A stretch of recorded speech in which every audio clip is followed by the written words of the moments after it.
어린이 시대의 소망 제12장 초능력을 사용하지 않으신 예수님. 남을 위해 모든 것을 주신 예수님을 닮아가요. 예수께서 대답하여 이르시되 기록하였으니 사람이 떡으로만 살 것이 아니요 하나님의 입으로부터 나오는 모든 말씀으로 살 것이라 하였느니라 하시니. 마태복음 4장 4절 말씀. 어린이 여러분 안녕하세요. 여러분은 하루 종일 굶어본 적이 있나요?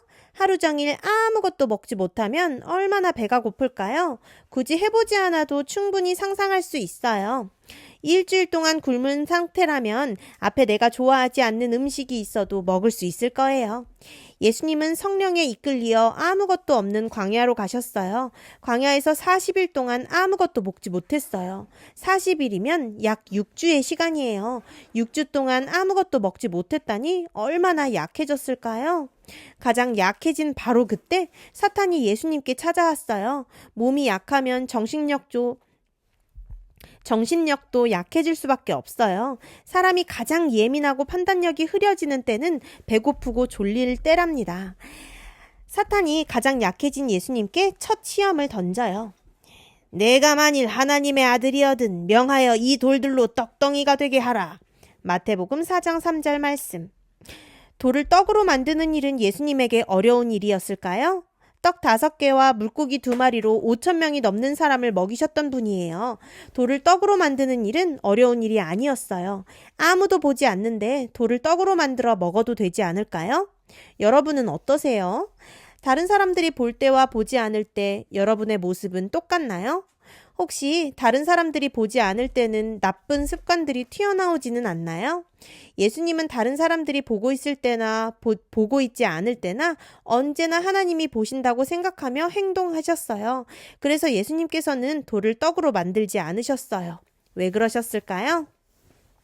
사탄이 했던 만일이라는 말 뒤에 함정이 숨어 있었어요.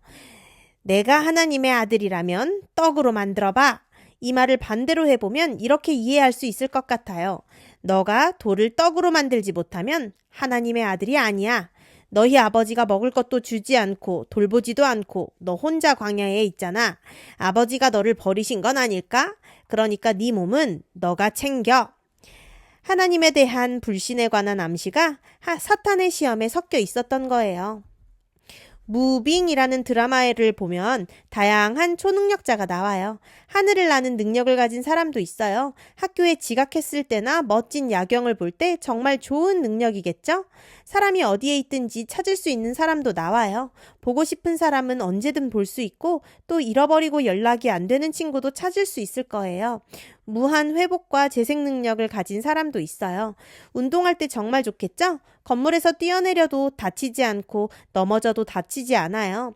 여러분은 어떤 초능력을 가지고 싶나요? 만약 그런 초능력을 얻었다면 어떻게 사용할 것 같나요? 우리가 초능력을 가지면 나를 위해 사용할 일들이 많을 거예요. 내가 운동할 때, 내가 지각했을 때, 내가 멋진 일을 해내고 싶을 때, 다른 사람들에게 칭찬받고 인정받기 위해서 우리는 우리가 가진 능력들을 사용할 거예요. 초능력은 아니지만 지금 가지고 있는 작은 능력들, 누구나 가지고 있는 시간이라는 능력을 누구를 위해 사용하고 있나요? 대부분 자기를 위해 사용하고 있어요. 아버지에 대한 믿음을 잃어버리고 자신을 위하여 이적을 행하기를 바랐다. 만일 그리스도께서 그렇게 하셨다면 구원의 계획은 깨어졌을 것이다. 예수님께서는 능력이 많은 분이셨어요. 돌을 떡으로 만드는 일은 일도 아니었죠. 하지만 돌을 떡으로 만드는 일은 누구를 위해 능력을 사용하는 건가요? 예수님 본인을 위해서 능력을 사용하는 것이었어요. 그래서 예수님은 돌을 떡으로 만들지 않으셨던 거예요. 예수님은 단 한 번도 자신을 위해 신적인 능력들을 사용하지 않으셨어요. 오병이어, 떡 5개와 물고기 2마리로 5,000명이 훨씬 넘는 사람을 먹이신 사건은 예수님이 인기를 얻기 위해서 하셨을까요? 아니요. 배고픈 사람들을 위해 능력을 사용하셨어요. 문둥병에 걸린 사람을 고치시고 38년 동안 못 걷던 사람, 12년 동안 혈루병을 앓던 여자, 누워서 지낼 수밖에 없던 중풍병자를 고치신 것은 자신을 위한 일이 아니었어요. 예수님께서는 단 한 번도 돈을 받고 병자를 고치신 적이 없으셨어요. 예수님께서는 자신이 가진 능력을 다른 사람을 위해서만 사용하셨어요. 그분의 놀라운 사업들은 모두 다른 이들의 유익을 위한 것이었다. 예수님께서는 우리를 위해 자신의 모든 것, 심지어 목숨까지 주셨어요. 시험을 당하시면서 배가 고파 죽을 지경에 이르러서도 자신을 위해서 능력을 사용하지 않으셨어요. 누구 때문에요? 우리 때문에요. 우리를 구원하고 더 사랑하기 위해서 하셨지요.